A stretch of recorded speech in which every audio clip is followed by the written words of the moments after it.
આવે. હું વાત કરતો તો ચાણક્યની પાસે સાહિત્યકાર આવ્યો અને આખા અખંડ ભારતને જ્યારે ચંદ્રગુપ્ત મૌર્યને ગાદીએ બિહારીના દેશનો સાધુ બેઠો હતો ત્યારે એને એમ થયું કે આવડો મોટો સાધુ ધર્મગુરુનું સ્થાન એની પાસે હતું ને મંત્રીનું પદ એની પાસે હતું, તો અખંડ ભારત છે આવડું, તો એનો મંત્રી એ હોય ને ધર્મગુરુ હોય તો મારે મળવું જોઈએ. અને આવીને મળ્યો અને એને કીધું મારે ચાણક્યની પાસે જવું છે. કોઈ માણસ લઈ આવ્યા, નદીને કાંઠે ઝૂંપડી આશ્રમ જેવું, એમાં બેઠા બેઠા દીવો બળે અને કંઈક રાજકાજનો હિસાબ લખે ચાણક્ય. એમાં ઓલો માણસ આવીને બેસી ગયો એટલે આમ ચાણક્ય આવકાર આપ્યો, બેસી ગયો. થોડીક વાર લખવાનું ચાલુ રાખ્યું, પૂરું થયું એટલે એક બાજુ મૂકી જે લખતો હતો અને દીવડો બળતો હતો એને રામ કરી નાખ્યો, ઓલવી નાખ્યો, બાજુમાં બીજો દીવો પેટાવ્યો. પછી કીધું શું કામે આવ્યા, તમારી કઈ મદદ કરી શકો? ચાણક્યએ કીધું. તો એ ઓલો સાહિત્યકાર ચાઇનીઝ આવ્યો તો એને કીધું બીજું બધું પછી પહેલા મને એ સમજાવો, હું આવ્યો ત્યારે તમે લખતા હતા ને દીવો જગતો હતો, એટલું તેલ જ આ દીવામાં એટલું જ તેલ છે, તો ઓલો દીવો હતો એ તમે ઓલવીને આ દીવો બીજો વાહ્યો, ઓલો દીવો રામ કરી નાખો, ઠારી નાખો. આનું શું કારણ? આમાં તો સમય બગાડ્યો, આમાં તેલ છે એટલું જ આમાં તેલ છે, તો ચાણક્ય સમય ન બગાડે એટલી મને ખબર પડે છે, તો તમે આવું શું કામે કર્યું? અને ત્યારે ચાણક્યએ જવાબ આપ્યો હતો કે તમે આવ્યા ત્યારે હું રાજકાજનો હિસાબ લખતો હતો, એ કોડિયામાં રાજનું તેલ બળતું હતું. હવે આપણા બેની અંગત મુલાકાત છે એટલે આ કોડિયામાં મારું તેલ મારે બાળવું જોઈએ, મારાથી રાજનું તેલ ન બળાય. એક દીવામાં તેલ બાળવામાં એટલો હિસાબ કરે એ અખંડ ભારતના સપના જોઈ શકે. બાકી ગવર્મેન્ટની ગાડી હાળાને લગ્ન કરી આવે, એ ઘોઘાઓને 5 વર્ષ લડી લેવાય, એમાં બીજું ન આવે. મોકો મળે તો લડી લેવાય. બહુ અઘરું છે સાહેબ, દેશ માટે કંઈ કરવું, બીજાના માટે કંઈ કરવું. જેનામાં જે થયું છે એને આપણે ભૂલ્યા નથી. અમારે જુનાગઢનું એક બાઉદીન કોલેજનું રખોલું કરતો હરિજન હતા, 100 વર્ષ હજી આ વાતને થયા છે. નવાબ વખતે હા ચોકીપણું, હાવ ઉઘાડા પગ, ગરીબ માણસ, તૂટેલા લુગડા, હાથમાં લાકડીને ચોકીપણું કરે ને જે કાંઈ એનો મહારો મળે એ પોતાના પરિવારનું ગુજરાન કરે. એમાં હવારમાં નીકળ્યો સાચો મોરહાર પડ્યો હતો. શું સાહેબ નહીં થયો? હમણાં કોઈક ટીવીમાં કહેતો હતો, વળી મને આ એટલે આવી જાય છે કે આ સાહિત્ય કથાઓ કે શું કરવાના. અટાણે તો એજ્યુકેશનનો જમાનો સાહેબ, એજ્યુકેશન બહુ જરૂરી છે પણ સરકારની બંદૂકો ન કરી શકે. આજ પણ કહું છું, સરેઆમ બેનું દીકરીની ભારતમાં ઇજ્જત લૂંટાઈ છે, આપ જાણો છો. આપણે હેઠું જવું પડે એવા સમાચાર આવે છે, આપ જાણો છો. આ બધું અટકાવવું પડશે. કોઈ સરકારની તાકાત નથી, જાહેરમાં કહું છું, ગમે એ સરકાર આવે તાકાત નથી. હાથને મારશે તો 70 જન્મ છે, 70 આને જો હરામીઓને અટકાવવા અડશે, 70 ને મારશો તો 700 જન્મ છે. આ બધા કાર્યોને અટકાવવા હશે તો ભાગવત કથા, રામાયણ, સંતવાણી, સંસ્કૃતિ અને સાહિત્ય જ અટકાવી શકશે, બીજું કોઈ નહીં અટકાવી શકે. એટલા માટે અમે આ વાતો કરી છે. કયો ભારત દેશ સાહેબ, દુનિયા જેની પાસેથી કેળા મળ્યા છે, દુનિયા હજી સંશોધનો વધારે અહીંથી કરે છે. અટાણે નાસાવાળા મેં એવું વાંચ્યું કે નાસાવાળા સમય આપણો માપે છે, આપણી તિથિ પ્રમાણે અહીંયા બધું જોવે છે. પૂનમ હોય ત્યારે દરિયો ઊંચો થાય, એની તારીખમાં નથી જોતા. વાંચી લેજો, આપ બધા ભણેલા છો. એ એની તિથિ ઉપર નક્કી કરે છે કે આ તિથિ આ થાય. તો તમે વિચાર તો કરો, હજી આપણા ઉપર હાલે છે. તો એ કે એકચ્યુઅલી ઇન્ડિયા તો ઠીક છે પણ એકચ્યુઅલી ફોરેન તો ફોરેન છે, પણ અમે ક્યાં ના પાડી છે? બધા દેશને વંદન છે. હું કાંઈ માહિતી બોલ્યો છું, દુનિયાના જેટલા દેશ છે એને બધાને વંદન. આપણે કોઈને હું કામ, હું અહીં બેઠો કોઈ માણસને નીચો કહું તો હું ડબલ નીચો હું તો જ નીચો કહી શકું સાહેબ. બહુ અઘરું છે આ બધું. પણ આખી દુનિયામાં જેટલા દેશ છે એને બધાને વંદન, એક ચીન ને પાકિસ્તાન સિવાય. એને તો કેમ વંદન કરવા આવે? ઘણી વાર વાતો થાય ને સવજીભાઈ કે પાકિસ્તાન હારે યુદ્ધ થયું. મને બહુ ગમે નહીં, કારણ કે યુદ્ધ તો સમવડિયાની સામે હોય. માઈ કાંગલા સામું કોઈ દી યુદ્ધ ન હોય. મારા દેશના યુવાનોને છૂટ મળે તો પાકિસ્તાનનો કોળિયો કરી જાય ભલા માણસ. એ ભારત છે, આ એ આપણી પરંપરા છે. એનો અર્થ એવો નથી કંઈ કરતા નથી. એનો જવાબ છે આપણી પાસે. ભાઈ આ હવે સરકારને કંઈક પગલાં લેવા જોઈએ ને આટલાને માથા કપાય. પણ મોટો દીકરો છે, નોખો થઈને ફાઈટો છે એટલે ફોલાવે છે. ભાઈ રહેવા દે બેટા, કારણ કે મૂળ તો આપણામાંથી જ ગયો છે ને, એટલે એને ફોલ આવી. મને તો વિચાર થયો એને રામાયણ આપણી મોકલી દેવી જોઈએ હતા પાકિસ્તાન વાળાને. કાને જરાક વાંચી લેજો. રામાયણમાં રામ ને લક્ષ્મણ 2 જ જુવાનો ગયા હતા રાવણ પાસે. આ રાવણ જેવા તો નથી ને, જેના ઢોલીએ 9 ગ્રહ બાંધ્યા હતા. ઈ રાવણની પાસે રામ ને લક્ષ્મણ 2 જ ભાઈ, બાકી 30 ને વાંધ્યા હતા. 2 ભારતના યુવાનો ગયા હતા અને રાવણ જેવા રાવણનો ગોટો વાળીને વહી આવ્યા હતા. એ આ પાકિસ્તાનને કાશ્મીર આપે એને એટલી ખબર ન હોય, આ તો સહન કરી છે, ત્યાંથી સારું છે. પણ ખેર, મૂળ વાત ઉપર મારે જે એક પ્રસંગ અને એક ગીત હવે છેલ્લે કેવું છે, એટલા માટે આપણી કહેવાનો અર્થ મારો એ છે, આપણાની પાસે દુનિયાએ રાહ લીધી છે અને આ બધું, આ સાહિત્ય, આ સંસ્કાર એ જીવનમાં રહે તો આપણી પાસે બધી પરંપરા છે. પૈસો બહુ જરૂરી છે. જે પૈસો એ સબ માયા હે, ઇસકા ક્યાં કરે એ નથી. આ બધું એમને થાય છે. આ બધું હા આમાં કાંઈ પણ હવે મારે તો સાહિત્યકાર તરીકે આવ્યો ને મારાથી રહેવાય નહીં.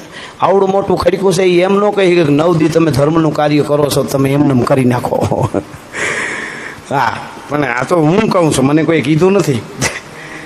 મજા આવે પણ પૈસા આ તો સાપેક્ષવાદનો જે ઓલું કહેવાય ને ન્યાય, સાપેક્ષવાદનો ન્યાય તો એવો છે હું સગવડતાવાળો રાજભા ગઢવી પૈસાવાળો સારું છે એમ ટૂંકમાં મારા પ્રમાણમાં, પણ કોનાથી હું સગવડતાવાળો? મારા મજીરાવાળાથી. હું સગવડતાવાળો ખરો પણ મારા મજીરાવાળાથી. એ મને લઈ અને કોઈ હિન્દી ફિલ્મની દુનિયાના ગાયક બહુ મોટા હોય જે 50-50 લાખ લેતા હોય એની પાસે મને મૂકી દે તો હું ગરીબ છું ત્યાં, બરોબર? એને લઈને મુકેશ અંબાણી પાસે મૂકી દો તો એ ઓલો ગરીબ થઈ ગયો. મુકેશ અંબાણીને લઈને આરબ અમીરાતની પાસે મૂકી દો તો ત્યાં એ ગરીબ થઈ જાય. આરબ અમીરાતને ત્યાંથી લઈને કુબેર ભંડારી પાસે મૂકી દો તો આરબ અમીરાત છે એ ગરીબ છે હાવ. કુબેર ભંડારીને લઈને લક્ષ્મીજી પાસે મૂકી દો તો એ કુબેર ભંડારીનું ત્યાં પૂરું છે. લક્ષ્મીજીને લઈને વિષ્ણુ ભગવાન પાસે મૂકી દો એટલે ત્યાં પગ દબાવતા વિષ્ણુ ભગવાનના લક્ષ્મીજી પોતે. એટલે આપણે એમ થાય કે હવે પૂરું કામ થઈ ગયું. વિષ્ણુ ભગવાનથી કોઈ આગળ વિષ્ણુ ભગવાનને જઈને જો તમે સૌરાષ્ટ્રની ધરતીમાં 52 વાર નરસિંહ મહેતાના ગોરા કુંભારના ભોજા ભગતના કામ કરવા અડિયું કાઢતા હોય, ત્યાં ગારા ખૂંદતા હોય, ક્યાં કોકના મામેરા પૂરતા હોય. એટલે આ તો બધું આમને હાલ્યા જ કરે છે. આ કંઈક એવું છે આખું. પણ જે પ્રસંગ હું નહીં કહું તો મને હોજરી નહીં વળે. કોણ એ આઝાદી ચહે તને લાખ કરું મનવાર, આધો તૃણ ચેતક ચરે નાથે મેં પરિવાર. સૌજીભાઈ મહારાણો પ્રતાપ અને એનો આખો પરિવાર ધર્મના માટે બસ નમવું નહીં, એનું સોગુનો નમવું નહીં. એના ચરણમાં મૂળું માણેક નામનો બારવટીયો વાઘેરો દ્વારકાની ધર્મ ક્યારે બચે? હું વળી વાત રહી ન જાય એટલે લઈ લો. ઓલી બાઉદીન કોલેજ વાળી પાછી અધૂરી રહી જાય તેમને અમારે આમાં શું છે ઘણું બધું હોય એટલે ક્યાંથી ક્યાં હોય જાય ખબર ન રહે. પણ સારું આમ સાંભળતા હોય ને તો વાંધો ન આવે, નકર પછી ઘણી વાર બધું પૂરું પછી કે તમે ઓલો પ્રસંગ પૂરો ન કર્યો પણ તમે જ ન કરવા દીધો. સાંભળતા ન હોય એટલે આવડું. પણ એ ટૂંકમાં વાત કરતો ધર્મની વાત આવી એટલે બાઉદીન કોલેજનું રખોલું કરતો હરિજન સવારમાં હાચો મોરહાર મળ્યો અને આમ લાકડીએ ચડાવ્યો. જેને ખાવા પગમાં પહેરવાના પગરખા નથી, ખાવાનું પોતે એકલો રાડે છે, આખા મહિનાના પરિવારને માંડ પૂરું થાય છે, એ માણસને એ નવહરો હાર મળ્યો, લાકડીએ ચડાવી નવાબની કચેરીમાં આવ્યો હરિજન. 100 વર્ષ પહેલાની વાત છે. અને કચેરીમાં આવીને કીધું મને આ હાર મળ્યો. એકલા બેઠા હો તો એ ચિત્ર કોક દિન મગજમાં વિચારજો. પગમાં કપડા ન હોય અને એક તૂટેલા લુગડા હોય એ માણસ આમ લાખો રૂપિયાનો હાર લાકડીએ ચડાવી અને દેવા આવ્યો હોય છે કે આ મારો નથી. એ ચિત્ર કેવું હોય છે, એ પરંપરા કહીએ છે, એ આ કથાઓમાં સાહિત્યમાં સંતવાણીમાં મળે છે. એટલે કહું છું એ દેવા માટે આવ્યો. એટલે નવાબને કીધું કે હાર ચડ્યો જેનો હોય દઈ દીધું. પણ અમુક બધા પ્રકારના માણસ હોય, અમુક બોલ્યા એ કે આ હરિજન રહ્યો ને મૂળ આને શું ખબર પડે કે સોનાની કિંમતની ખબર હોય એટલી ખબર નહીં પડતી હોય. સોનાનો હાર છે, કડિયું તૂટી જાય બગડી જાય અને હાથમાં લઈ લેવો જોઈએ, ચીંદડીમાં બાંધી દેવો જોઈએ. આ કાંઈ લાકડીએ ચડાવીને આ કાંઈ હરફ છે એવું કોક બોલી ગયા. નવાબે કીધું કે આને જવાબ નથી દેવો ભાઈ તારે. તો એ પાછો વળીની હરિજન એટલું બોલ્યો કે ગમે એને જવાબ દેવા માટે હું નથી, મને કાંઈ એમાં ફેર ન પડે એવા બોલવાવાળા બોલે. પણ હવે જુનાગઢનો નવાબ પૂછે છે એટલે મારે જવાબ દેવો જોઈએ. કોને જવાબ દેવો એ બહુ મોટી વાત છે. બાકી તો બધા ઘણા આમ કહેતા હોય, ઘણા આમ કહેતા હોય, બધાને જવાબ દેવા જરૂરી નથી. થતું હોય છે, દુનિયા છે. આમે કે દુનિયા નહીં દુનિયા બે પ્રકારના નિયા કરે, આમે કરે ને આમે કરે, એની રીતે નક્કી કરે કે આમ હશે તો એમ જ હોય. કોઈ કે ના એવું થોડું હોય તો કે હા તો એ તો હું કહે પણ તું તો એમ નહોતો કહેતો, અવળું કહેતો હતો, એને પુગાય નહીં કોઈ દી. એટલે નવાબને કીધું તમે કહો છો એટલે જવાબ આપું છું કે શું કે મેં નરસિંહ મહેતાનું એક ભજન સાંભળ્યું, બીજી મને કાંઈ ખબર ન પડે. આ હારું લાકડીએ ચડાવીને લઈ આવ્યું એક જ કારણ છે. હરપની જેમ તમે કહો છો ને હું કામ લઈ આવ્યા. નરસિંહ મહેતાનું મેં ભજન સાંભળ્યું. ભજનના શબ્દો હતા કે વૈષ્ણવ જનતો તેને કહીએ પીડ ભરાઈ જાણે, એમાં એક કડી આવે વૈષ્ણવ જનતો તેને કહીએ પર ધન ચાલે નહીં હાથ. આ હાર મારો નથી ને મારાથી અડાય નહીં એટલે લાકડીઓ ચડાવી લઈ આવું છું. આ ભજન સાંભળ્યું છે એટલા માટે બસ.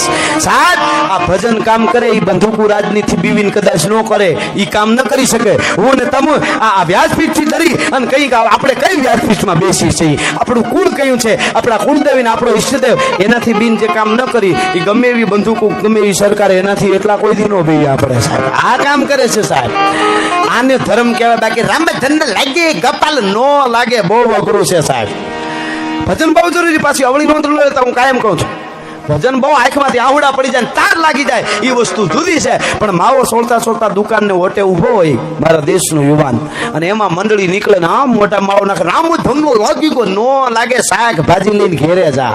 ધૂન લાગવી બહુ અઘરી છે સાહેબ, એ તો અંદરની વસ્તુ છે આખી જતી. એ વાઘેરાને ગોળી લાગે, લોહીનો ફુવારા ઉડે, ધડ ગોળી લાગે, દ્વારકા પાંધી આય, ધડ ગોળી લાગે, દ્વારકા પાંધી આય, દ્વારકા અમારી છે. અને વાઘેરોની લાશુ ઢળતી હતી દ્વારકાધીશના મંદિર માથે હતા. વાંચી તો આપણે એમ થાય કે આહા, લોહીના ધોરિયા ચાલુ થયા, તોય દ્વારકા પાંધી આય, જય દ્વારકાધીશ, દ્વારકા પાંધી આય, દ્વારકા અમારી છે. અને અંગ્રેજીની હામાં લડ્યા અને મૂળ માણેકને અમરેલીની કોર્ટમાં જેથી ઉભો રાખવામાં આવ્યો અને કીધું કે મૂળ માણેક, આ અંગ્રેજ અધિકારી ઇંગ્લેન્ડ થી આવ્યો છે, બહુ મોટો સાહેબ, એને એકવાર આમ સલામ કરી દે ને તો તારા બધાય ગુના માફ ને તને તારું દ્વારકા મળી જશે. તેથી મૂળ માણેકે કીધું, શું કહો છો કે એકવાર સલામ કરી દે અમારા અંગ્રેજ ચોપાવાળાને. મૂળ માણેકે કીધું, મૂળું મૂછે હાથ અને તરવારે બીજો તવા. ભગવાને મને બે જ હાથ આપ્યા છે, એક હાથ મારો મૂછ ઉપર રહે, બીજો તરવારની મૂઠ ઉપર રહે. પણ કદાચ ભગવાને મને ત્રીજો હાથ આપ્યો હોત ને તોય ગોલા અંગ્રેજ તને મૂળ માણેક સલામ ન કરે. ભલા માણસ શું વાત કરે છે, બને નહીં કોઈ દિવસ. ઈ